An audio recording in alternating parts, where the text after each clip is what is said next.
Today I will be showing you how to replace your spark plugs and your ignition coil pack on the 2011 to 2015 Chevy Cruze.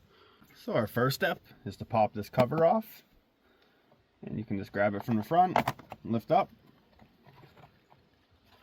and you can see it's connected with these 4 clips. Next we can disconnect our ignition coil connector, and to do this you're going to pull this purple clip back. And now just push down on this tab and pull your connector straight back.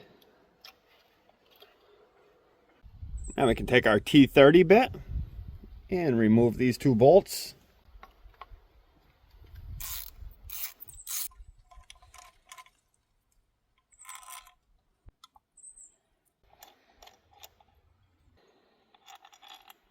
Now we can remove our ignition coil pack. The boots may be stuck in there. Just have to work it out. Start from this end, pull up a little bit. Just wiggle it back and forth.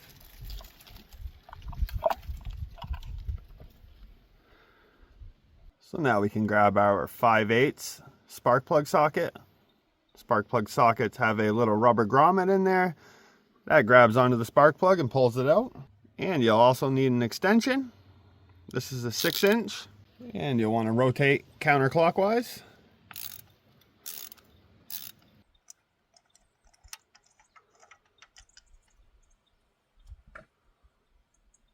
What I like to do is take one plug out and then replace it with the brand new one. So we'll grab our new plug and put it in. Make sure you thread it in by hand first so you don't cross thread. And just get it snug. And now we'll grab our torque wrench. And these spark plugs get torqued to 18 foot-pounds.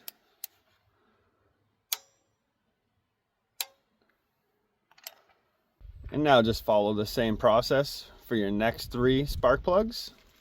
And now we can reinstall our ignition coil pack. Just line everything up and push it down.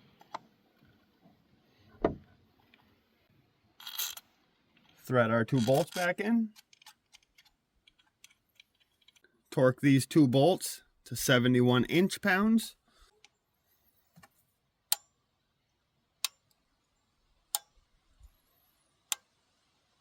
Now we can reconnect our connector.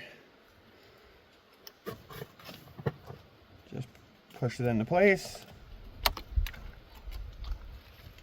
And get this tab to go back down. And you can just push this purple lock back in. And grab our little cover. Line it all up and just push it down. And that completes this job on how to replace your spark plugs and ignition coil. If you need any of the parts or tools that I used in this video, I'll make sure to link them down in the description. And if this video helped you guys out, if you could give it a thumbs up. And if you have any questions, feel free to leave a comment. And if you're not subscribed to my channel, hit that subscribe button.